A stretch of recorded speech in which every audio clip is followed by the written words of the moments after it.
Hello everyone. I welcome you to this class of econometric methods. Myself, Dr. Muhammad Imdadul Haq, an associate professor at the Department of Economics, Aligarh Muslim University. In today's lecture, we will be basically demonstrating how things are done in the software, that is Eviews, which we have been discussing, and also how to interpret the results. Although we have done this in bits and pieces at the respective places where we were discussing the concepts, uh, but this today's lecture is only on the performing the tests and interpreting the results through the softwares. So in today's software, in today's lecture, we will be discussing graphs, then the OLS regression, residual tests, stationarity tests, lag selection, moving on to cointegration and the associated residual diagnostics, then the autoregressive distributed lag method, and Toda and Yamamoto method of causality. Also, see, there are two types of softwares. One of them are pure programming based, and addingly, they are free also, means you can simply download and work with them like R. Apart from that, we have these softwares like, I would rather call them traditional softwares like Eviews and Stata, SPSS, and all this. Now, these softwares, they need a subscription fee. But traditionally, we have been doing econometrics, particularly through Eviews. It is a hardcore, you can say, an econometric software. And since there is a subscription fee, so it's an hurdle. We agree to it. We need to pay the subscription, and then only you can use it. But the good thing is, these softwares, particularly Eviews, they have a student version, and this student version can be freely downloaded. This student version, it can be freely downloaded, and what you can do is, only you need an email ID. You simply go to your browser, you type Eviews student download. The version, there are now 11 and 12 version. Anything after 10 is very good. The 10 version onwards, there have been marked changes from the previous versions. And also, one more thing is there, that when a new technique comes up and all those things, you can simply download those also and incorporate in your existing software. Now, this for the student version, the only thing you required is an email ID. So you can download it, and you need to fill a form. A form will be there, and the main thing in this form is your email and email ID, on which they will be sending you the, what you call it, they will be sending you an installation key. So through that installation key, you will be running your program in your system, and you can work over here. So this is the basic performer which you have. Once you have done it, then your software seems to be ready.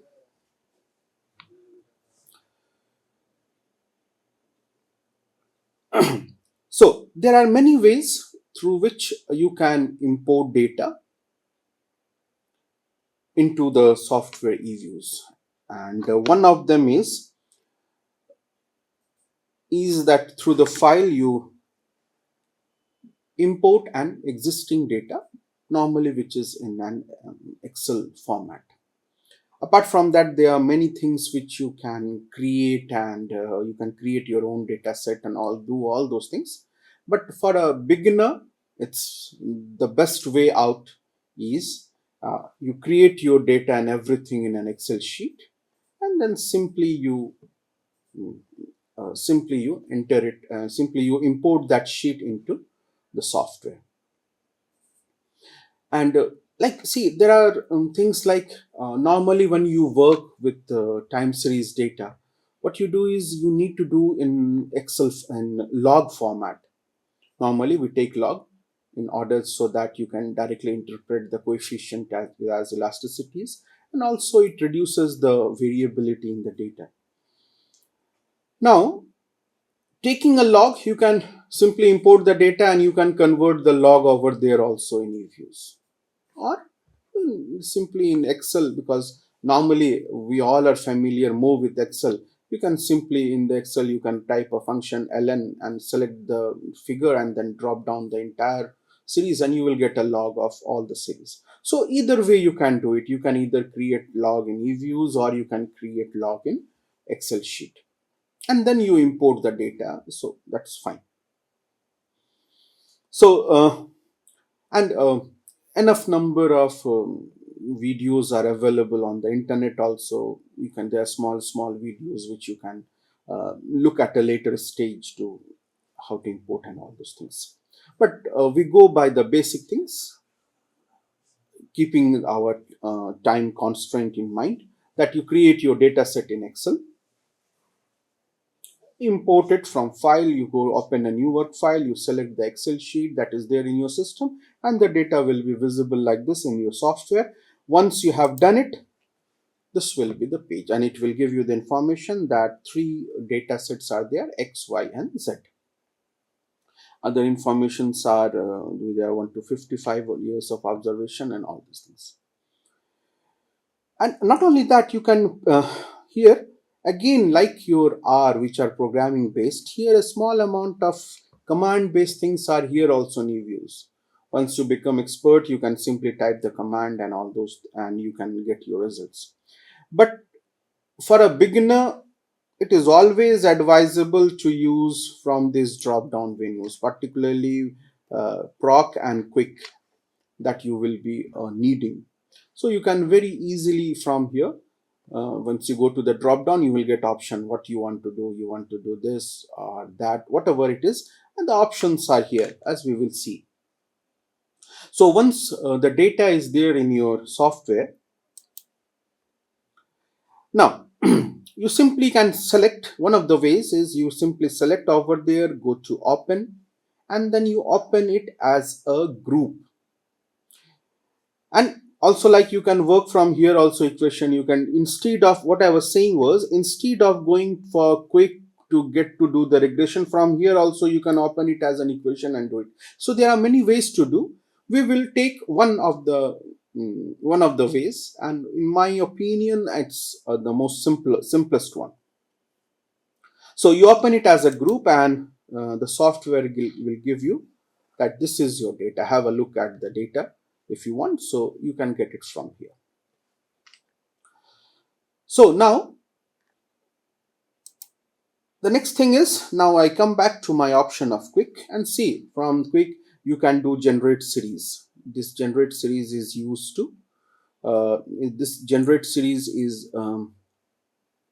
is used to create log and all. If you want to do some additional, you want to add a particular constant to all the series and all these things you can do. Then you can go for graph, and then from here you can go for series statistics. Suppose you want to work with one series and check the stationarity, you go for series statistics. Or if you want to go for, say, group statistics, then in group statistics you will find, say, Johansson co-integration and all those things. Also, if you want to do estimate equation, now there are many ways of estimating the equation apart from the basic OLS which we have learned in this course. You can go in all of them and you can work with them if you want to estimate var. So these are the basic options which we need, and these all we get from the option of quick. So the first thing we are doing is, the first topic of our discussion would be how to make graphs, because at the moment if you're working with time series data, make it a habit that first of all, whatever is the data, I will plot a graph of it.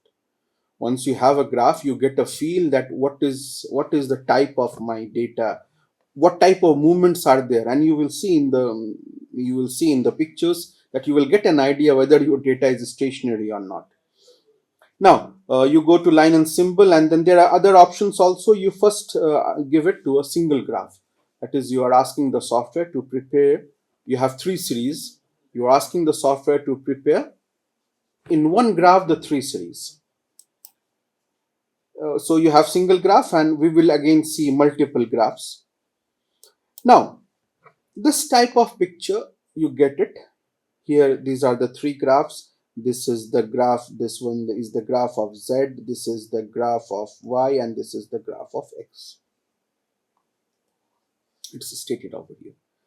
But many a times a picture like this doesn't serve the purpose for which we are drawing a graph. Oh, one thing is you want to just portray what is happening, you want to show. In one graph, you can have it. But you will get a feel. If we do it in the other way, that you select the multiple graphs and then you just click on OK. Now see, you get a different feel of graphs. These were the graphs which we are talking about when we were discussing the cases of stationarity and non-stationarity.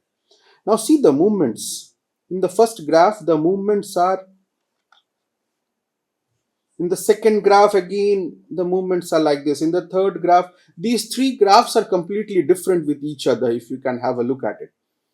Now, so now this gives an idea that obviously there will be a problem of stationarity of the data. The data is not a smooth process, or it is not you can say a deterministic trend. There must be an stochastic trend. Particularly for this and this series, there is bound to be a trend type of element. Trend is over here also, but rather here the trend is what you have referred to as stochastic. And here it may not be a trend also, but here this is a pure, you can say, a random walk type of process or what, but this one is definitely an stochastic and it has a trend also. So these things, you get an opinion from observing the data as an individual in an individual graph for each data. This will give you a very nice picture of it. Once you are done with, then we again we select all these.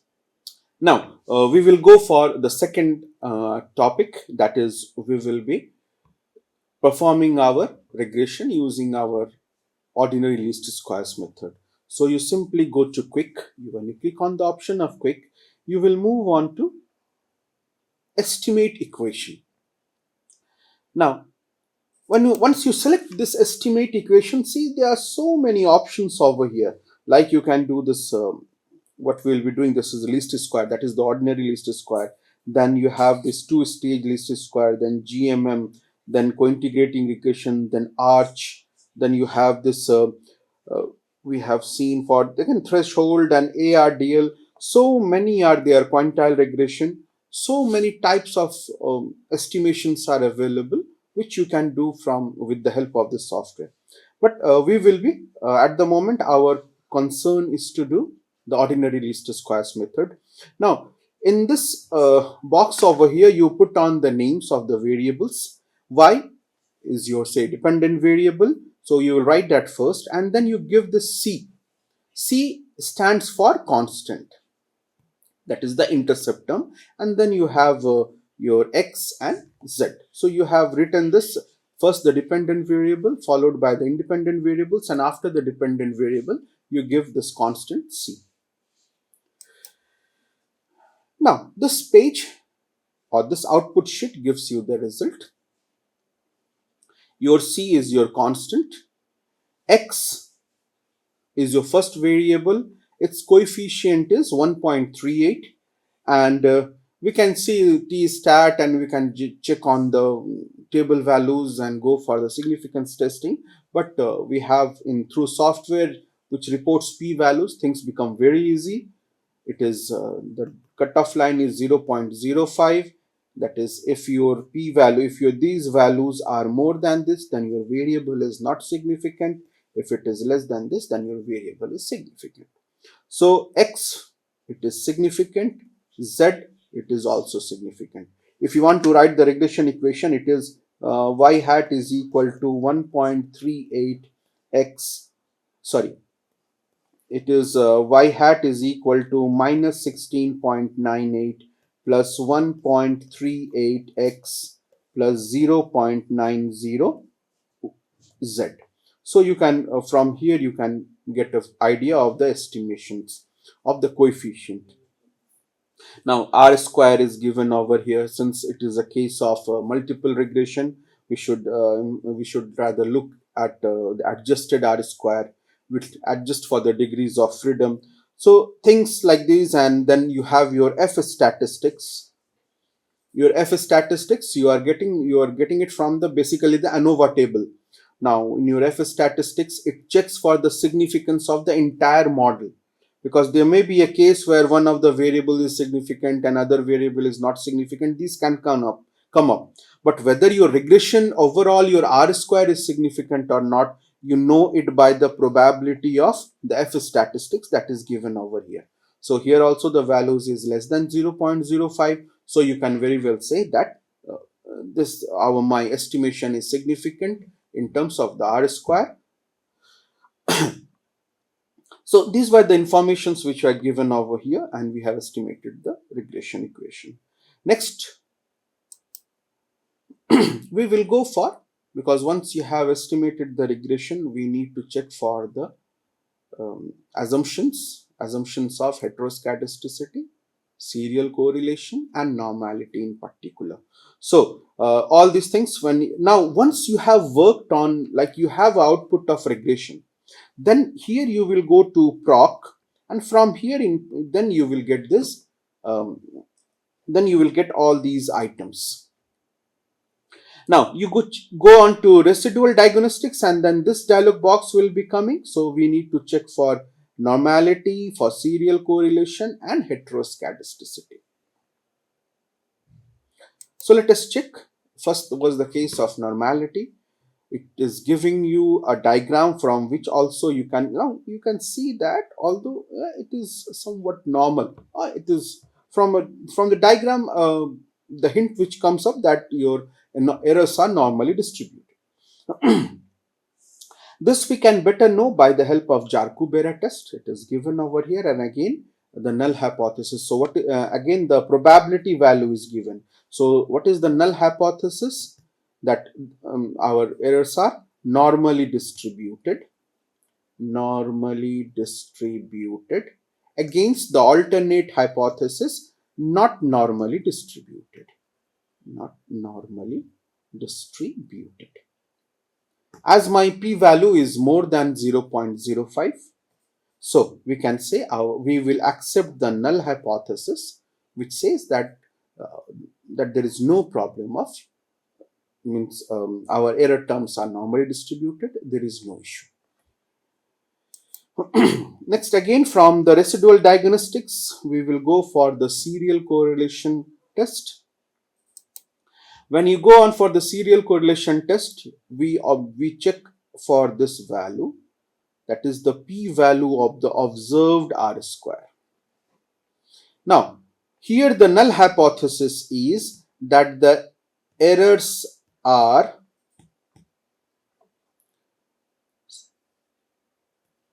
or you can say the null hypothesis is simply no serial correlation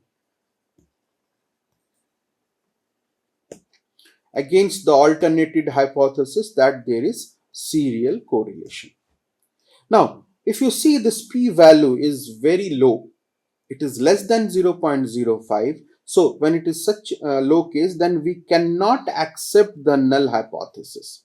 When we do not accept the null hypothesis, we accept the alternate hypothesis, which says that there is a problem of serial correlation. So as the null hypothesis of no serial correlation is not accepted, we come to know that our model is suffering from the problem wherein our error terms are serially correlated.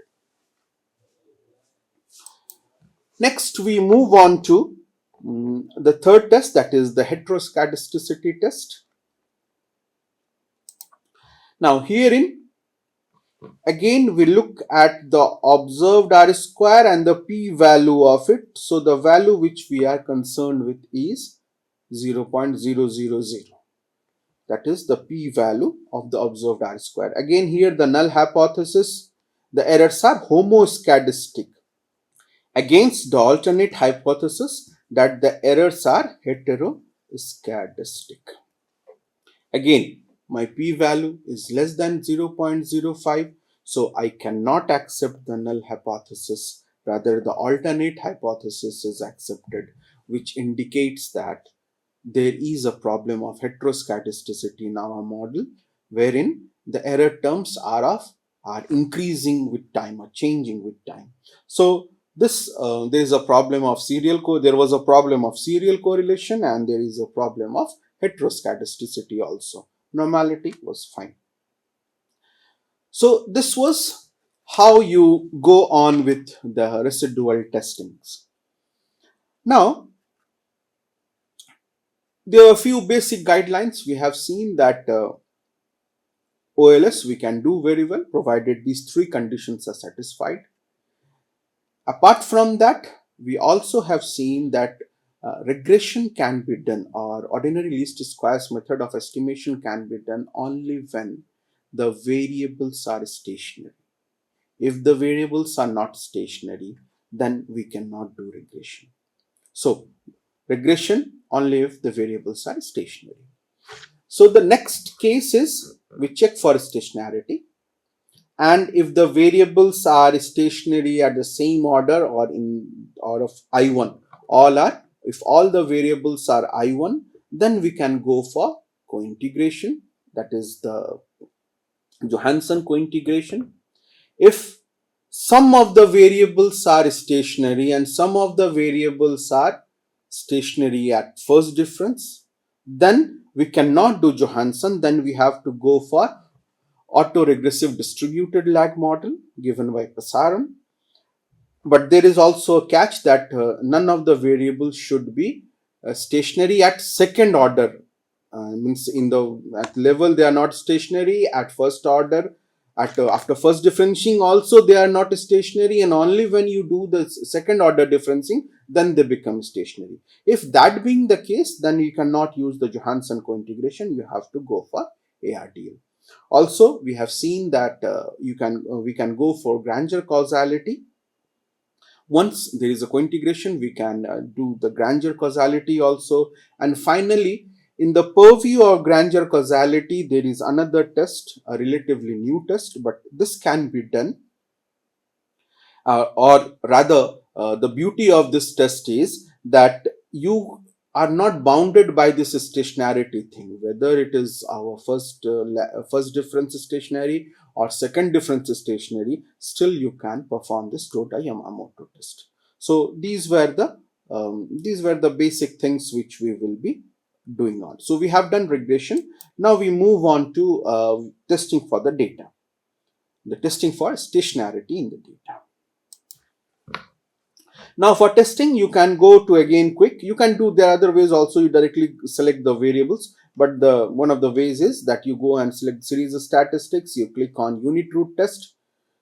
Once you go for unit root test in the series of statistic option, this data comes up, and you just say that I want to do the stationarity test for the variable x. Once you have written x over here, this dialog box would be coming up. In this dialog box, you will find that you will first check for level. Level means when you are not doing any differencing or anything, the raw data. You will check it at intercept. You will also check it at trend and intercept, and then you will check it at none. In our classes of, and you are doing it through the help of augmented Dickey-Fuller test, wherein when we have discussed this ADF test, then we have seen over there that there can be three cases. One is the simple one without trend, without intercept. The second one is with intercept, and the third type is intercept and trend. So those three options are given over here. Now, once you do it, then many things are there. So everything is written. Now, what is the null hypothesis? That x has a unit root. Unit root means your data is not stationary. So H naught data is not stationary against the alternate, that is data is stationary. Now my p-value, which is given over here, this augment ADF test value you are getting over here, and it is also giving the critical values. These critical values were given especially by Dickey Fuller, so they are not the same t-test table values.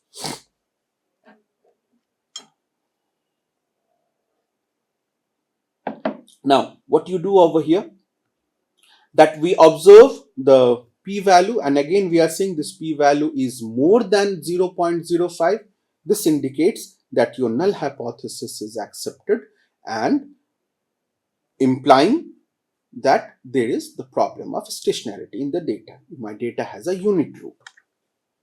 Now once you have done this, then you will go it for all the three options. You will check it at the other, means you will check it then at distant, then intercept, and none. Once you have completed this, then you will move from level to this option of first difference. Move from level to the first difference option.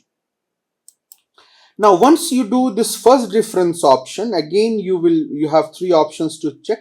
One is the intercept, the second one is trend and intercept, and none. So upon doing that, now see, the p-value now is less than 0.05, indicating that the null hypothesis of non-stationarity is rejected and the alternate hypothesis of stationarity is now accepted. So this you have done on, this is after you have done the first order differencing. Now normally in economics, and particularly in macroeconomics, in the time series data is that you once you do first order differencing, it becomes stationary.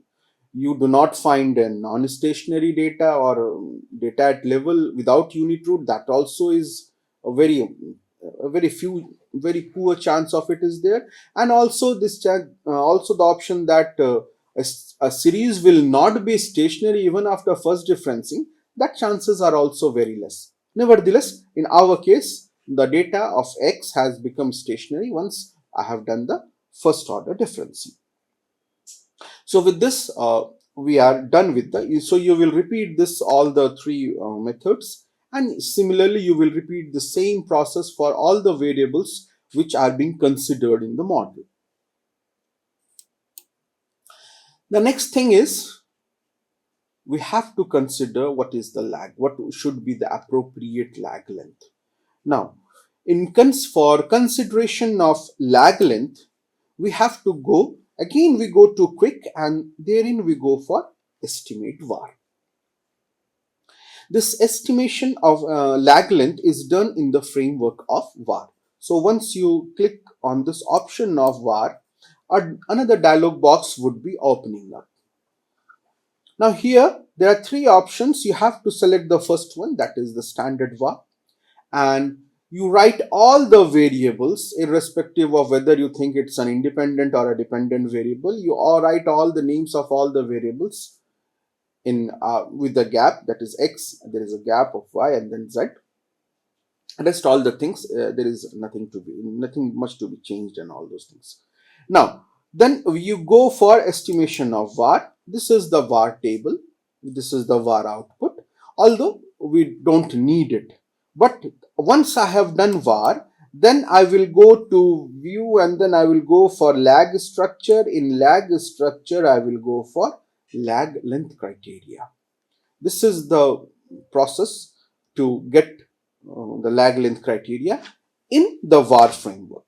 Now, once this dialog box, then it will ask you to specify the number of lags you are supposed to consider. Keep it as big as possible, means for an observation of 30 years, 5, 6, 7. If your observations are of less and if you put 5, the system will give you an error. So in that case, you have to lower the lag. So here we are taking just 5 lags. Once this is done, this is the result of lag structure. This table gives you the result of lag structure. Here there are many, around 4-5 statistics, and the most popular of them are Hannan-Quinen, Schwarz criteria, and Kaike. So you can select any of these three or a combination of these. It's all fine. Now, if you check the result, Schwarz information criteria is saying lag 1. Hanan Quinon is also saying lag 1. AIC criteria and FP criteria and LR criteria, they are saying lag 5. So in these cases where there can be a case where all of these methods they are saying go for one particular lag, but if there is a difference of opinion between the different criterias, the best way out is take the simplest one, means take the smallest lag. So even if some other criteria is suggesting a lag 5, we have one or two criterias which are suggesting lag 1, so we will go for lag 1. Once we are done with the selection of lag, now we will be performing Johansson cointegration. For Johansson cointegration, you will again go to your option of quick, and now you'll go for group statistics. When we were checking the stationarity, we have selected series statistics, but this time we will be checking on for group statistics. In group statistics, see, there are so many things, but we are going to select our Johansson cointegration test. Now in this Johansson cointegration test, once you selected this, again dialog box will be coming up. In this dialog box, you have option 1, 2, 3, 4, 5, and 6 is basically a summary of all them. And if you remember or you recall the discussions we had when we were discussing this topic of Johansson cointegration, this type of series is not practical, means something a macroeconomic series with a mean 0. And again, this series 5, it was also something which is not very practical. So we restrict ourselves to option 2, 3, and 4. And that too, many researchers prefer option 3 and option 4. Now, once you can go for, first you click on 2 and then you estimate the cointegration, and then you can move on. You can do things like these. Again, the lag which you have considered over there needs to be incorporated over here. Suppose your Schwarz criterion has said lag 2 and Akaike has said lag 2 and all other have said lag 4. So you would have selected lag 2. In that case, here you will write 2. You will replace this one with 2. But in our case, we have lag 1. So we go for simply lag 1 and say we are estimating it for option 3. That is, there is intercept and no trend. And point 4 was intercept and trend. So once it is done, you get the results of Johansson cointegration. There are two type of tests, the trace test and the maximum eigenvalue test. You can see, if you recall the process of Johansson, then first it will be done for 1, then at most 1, then at most 2, and then the trace statistics is there, and the critical value is also given. But we restrict ourselves simply to this equation. This statement, it directly gives you the result. That what does it read? Trace test indicates one cointegrating equation at 0.05 level. So we simply get an idea that yes, there is a presence of cointegration and there is one cointegrating relationship between these three variables x, y, and z. Now also, if the same thing is done, the same results you are getting for when you are checking for cointegration through the eigenvalues, here also it is saying that indicates one cointegrating relationship at 0.05 level. So this gives an idea that there is one cointegrating relationship between the variables.